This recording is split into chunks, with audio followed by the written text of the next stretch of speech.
இல்லனா அவங்கள யாரையாவது இங்க வர சொல்லுங்க. இப்போ நீங்க வீட்ல இருக்கீங்கல்ல, வந்து ஒரு வாரம் உங்க கூட தங்கிட்டு போனா உங்களுக்கு கொஞ்சம் நிம்மதியா இருக்கும்ல. இல்லம்மா, நான் அப்பப்ப போன்ல பேசிக்கிட்டு தான் இருக்கேன். இப்போதைக்கு ஊருக்கு போக வேண்டிய தேவை இல்லம்மா. என் சொந்தமெல்லாம் என்ன சுத்தி தானமா இருக்கு.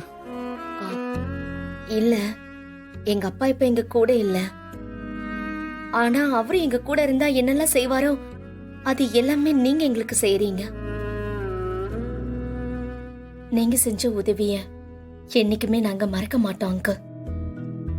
நாங்க உங்களுக்காக நிறைய கடமைப்பட்டிருக்கோம். உங்களுக்கு என்ன வேணும்னாலும் என்கிட்ட தயங்காம கேளுங்க அங்கிள். உங்களை நல்லா பாத்துக்கிறது எங்க பொறுப்பு இல்லையா? எனக்கு இங்க ஒரு குறையும் இல்லம்மா. 3 வேளைக்கு சாப்பாடு, தங்கறதுக்கு நல்ல இடம், அதுக்கப்புறம் நீ இருக்க.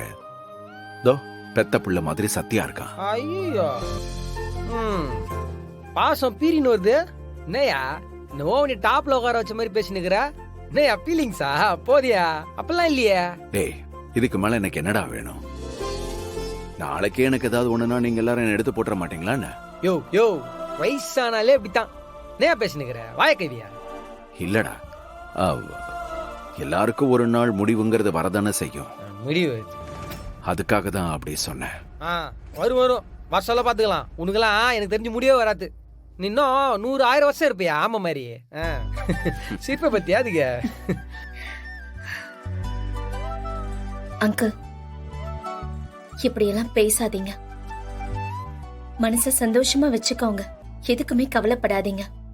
நீங்க சரியானதான் நாங்க நிம்மதியா இருக்க முடியும். பெருசு, ஐயோ வாயில பெருசுனே வருது. பெருசுன்னு கூப்பிடக்கூடாது, பையன் வேற சொல்லிட்டியா? இந்த பாரு, இனிமே கேரேஜ் பக்கம் வேலை இல்லைன்னு வந்தேன்னு வச்சுக்குவேன், அப்புறம் அவள் தான் வேற மாதிரி சீன் ஆயிடும். ஏய், என்னடா நான் கோவப்பட்டு பார்த்தது இல்லையா நீ?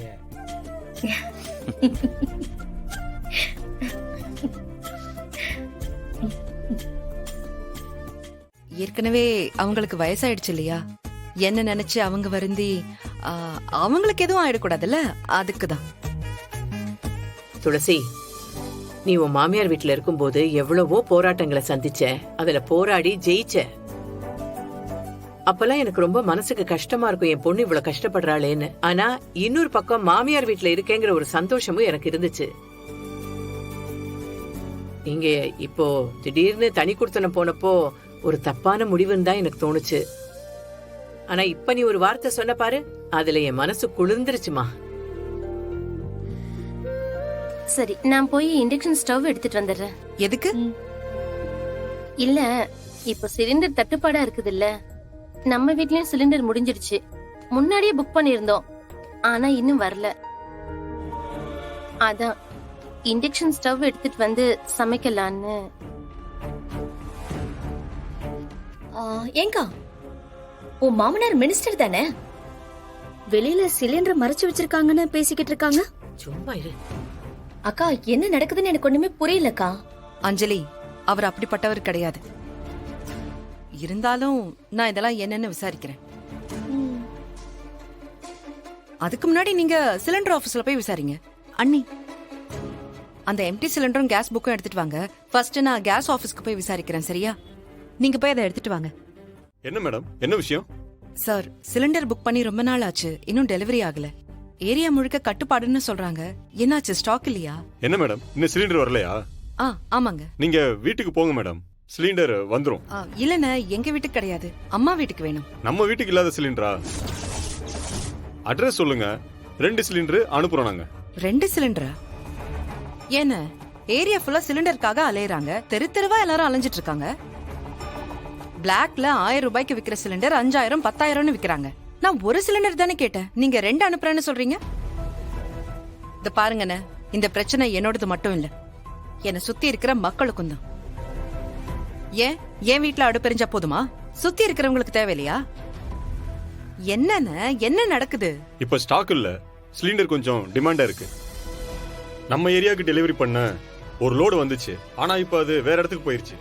வேற இடம்னா எந்த இடத்துக்கு போச்சு? அதெல்லாம் பெரிய எடுத்து சமாச்சாரம். அது உங்களுக்கு வேணாம் மேடம்.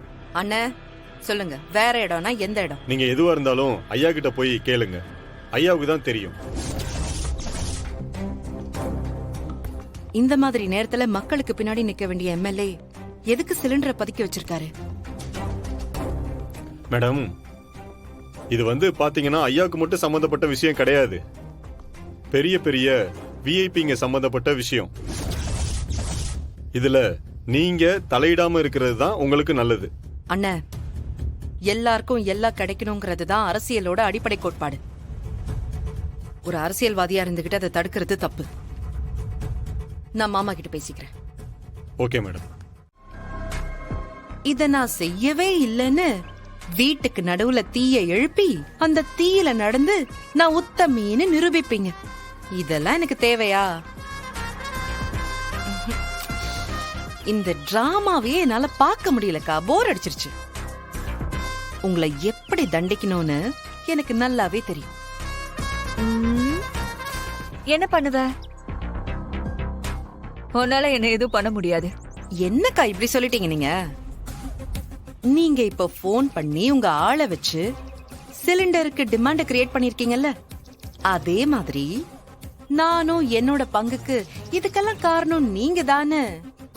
இந்த பப்ளிக் மத்தியில இந்த விஷயத்த பரப்பி விட்டேன்னு வைங்க, என்ன நடக்கும் தெரியுமா? அப்பாவி மக்களோட கோவத்தை நீங்க பார்த்தது கிடையாதே. நீங்க டிமாண்ட கிரியேட் பண்ணிருக்கிற இந்த சிலிண்டரை வச்சே உங்களை